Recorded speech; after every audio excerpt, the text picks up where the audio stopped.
Now let's start the hour with some of the latest forecasts on economic growth across sub-Saharan African economies from the World Bank. In its latest Africa's Pulse report, the bank has actually cut its growth estimates for the region this year by 40 basis points to just 3% compared to the forecasts that were made back in April. Now, the bank is attributing that cut in part to the collapse of economic activity in Sudan as the civil war over there drags on to its 18th month now. Now, there has been progress, however, in taming inflation, with the average figure across the region down to 4.8% this year, down by over 230 basis points. The bank, in fact, is expecting it to average around 4.6% in 2025 and 2026. But that said, roughly 20% of countries in the region may see higher inflation compared to the pre-pandemic period.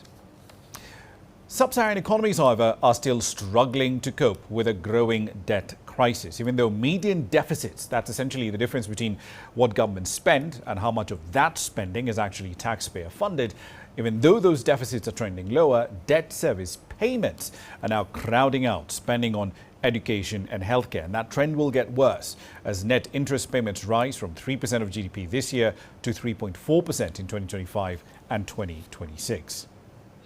Economies across the region are spending more on servicing debt, even though the households from which taxes are derived really have not recovered from the damage done during the pandemic. The World Bank team behind this report points out that on a per capita income basis, people in sub-Saharan African states are roughly 2% below where they were in 2019. In fact, the number of poor persons went up by about 16 million between 2022 and 2024.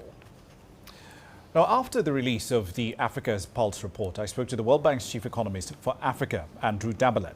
I started our conversation by exploring the impact that these trade-offs countries have made by still servicing pricey debt at the cost of developing human capital.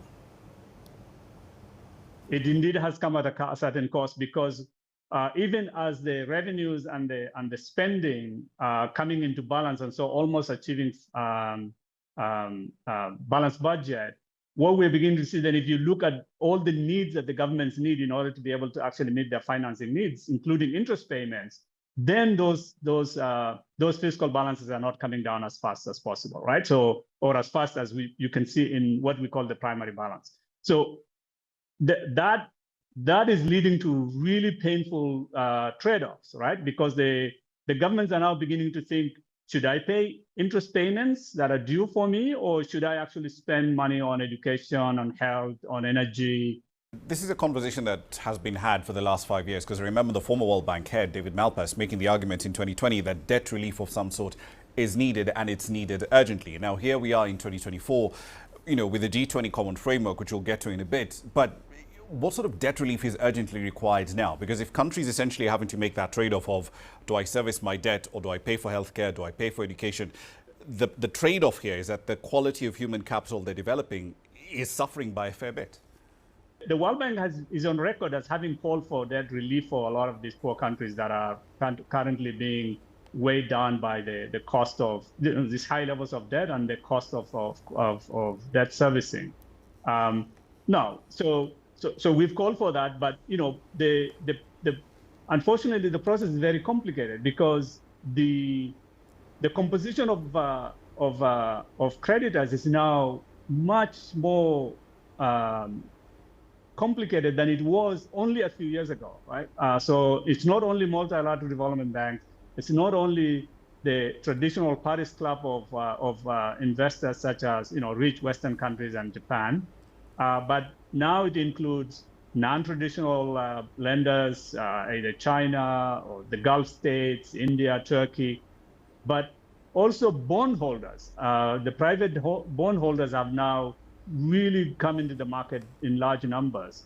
And so getting all of them to agree on a way forward has been very difficult. It's been a very low process, and that has been a major obstacle to getting a faster resolution of debt.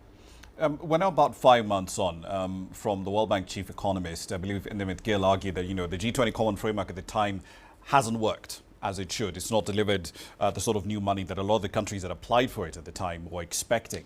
And at the time when, looking at your report, half of IDA eligible countries are either at high risk of debt distress or they already are in debt distress. Why aren't more countries applying for preemptive debt restructuring, given the sort of constraints that we've spoken about? Is it a fear perhaps in finance ministries that, look, if we apply for this sort of preemptive restructuring, it's just going to drag out, and the pain in the meantime is not something that, from a political perspective, we really can't sustain?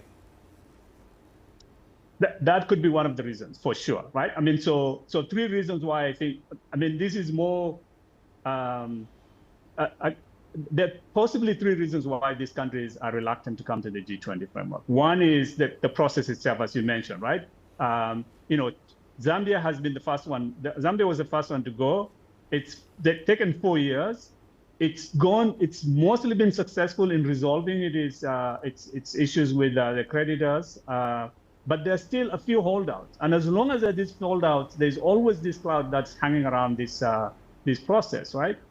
Because then, you know, all of a sudden, it's not like all systems go. We can now go back. The investors can come in. You know, the government can now begin to invest, and so on and so on, right? So that process is dragging on. It's been taking a long time. The second is that there hasn't, even after all that, there hasn't been meaningful debt reduction. What these countries really need is meaningful, credible debt reduction, right?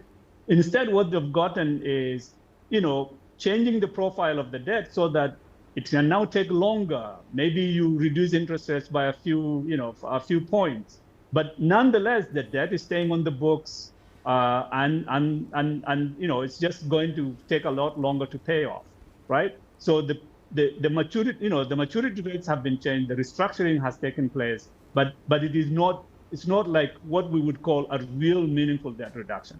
And then the final thing is this concern with reputations, right? So some countries are like, you know, will this actually have my reputational risk to go back to the market and be able to actually get favorable rates? Will I be framed as a country that is going to possibly be unreliable in terms of paying my debts, right?